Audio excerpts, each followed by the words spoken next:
certainly be a huge benefit because there's just a lot of travel involved and setup time, and so we'll release a schedule of that. But that was a great question. What if a business or person wants to do a fundraiser, but they are a profitable business and will be donating all the funds?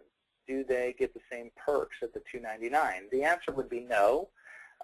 If it's just a fundraising entity, or excuse me, if it's just a fundraiser that they're doing and they're planning on donating the funds, but their whole standard modus operandi is a for-profit business, then they would just need to come in as a for-profit entity, and they can certainly donate those funds, but the intent of this program is not to work around the system. The intent is to use this and these perks for legitimate entities that are operating as a not-for-profit. So I think that if we opened that up to for-profit entities that were going to do a fundraiser, we would open a slippery slope that we would never be able to close, and every for-profit entity would come in under that program and never do anything different. So the answer to that would be a no.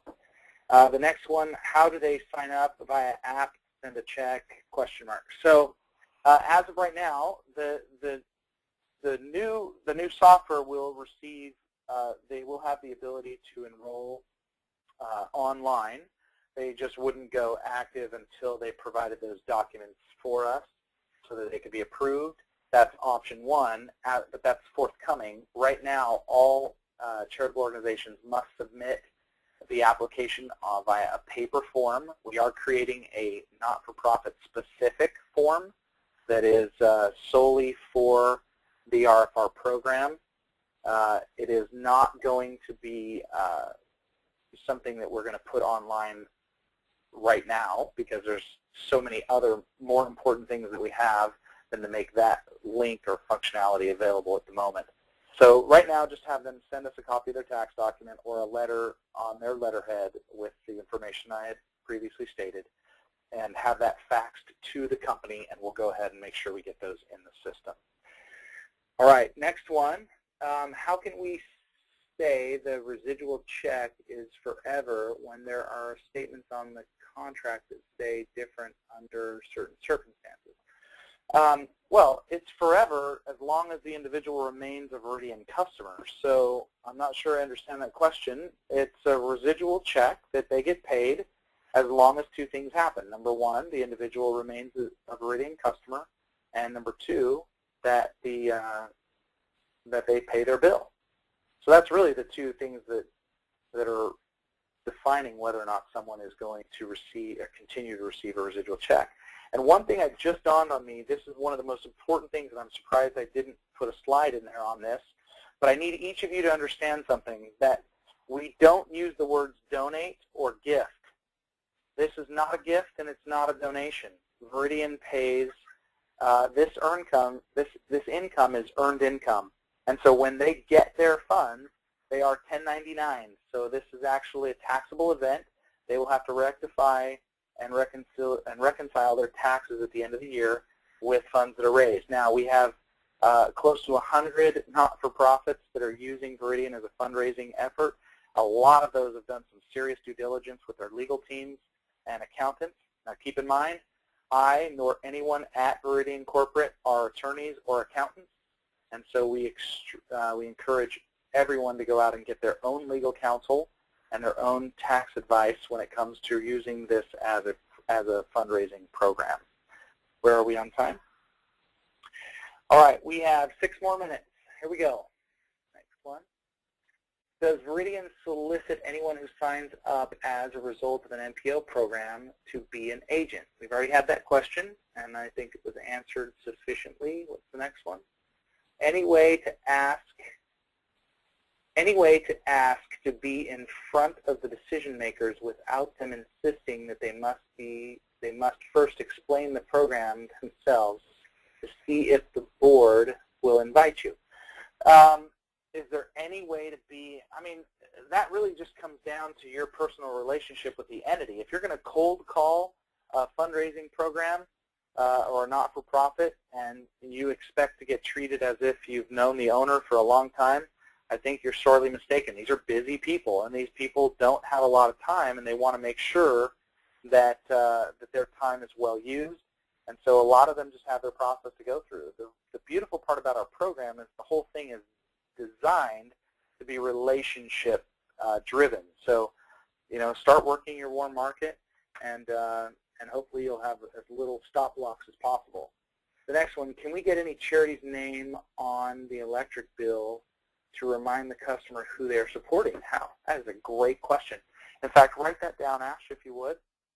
I don't think there's a way because we don't control the bill, but that's certainly something that we can follow up and see if that's a possibility. I love the idea. I think it's a great concept to keep them tied. The statistic is this: the average retail customer that switches to a third-party provider stays for 3.6 years. So by staying with 3.6 years with no emotional tie, we think if someone's with a charitable organization and they know that every single month they pay their bill, that charitable organization is going to get benefit from that. I just can't imagine that they wouldn't stay there for 10 years or even longer. The next question is, what is the most effective way to contact a charitable organization, and what works the best? The best way to contact a charitable organization is through a relationship. That whole premise of our marketing plan is designed through relationships. So if you don't know them specifically, then you must know someone who knows them. That's the best way that I have seen to get in the door. But we have had people be extremely successful in doing a cold call. I did a presentation the other day to a group who the associate was meeting them the very first time when I was there with them. Now, they had had extensive phone calls, and they knew that they knew they were on board. They wanted to hear the presentation. I was asked. It was somewhere close to me. I was able to go stop there on my way between appointments and walked in, shook the gentleman's hand, and we had maybe 15-minute conversation, and they said, we're ready to go. Sign us up. And the associate met me there, and that was the first time they had met face-to-face. And it was driven straight off of a cold call. Just so you understand the statistics, in the 6 states that we're planning on launching this year, within our footprint of this next 12 months, so namely Connecticut, Pennsylvania, New Jersey, Maryland, Massachusetts, and New York, there's 404,000 registered not-for-profits. So, people always pick the low-hanging fruit, the ones that are next door to them, and the ones that they donate to, and that's great. But there is so much more out there that if you don't know them, somebody knows them, and you ought to open up those doors. We're going to answer one more question, and then we're going to wrap it up. This is from, which one? Okay, this one is, will we ever have the option to edit the materials, such as the trifold brochure, to reflect our personal info? Well, the trifold brochure, it's a great question. The trifold brochure that you have is, when you order it on shopviridian.com, it comes with a set of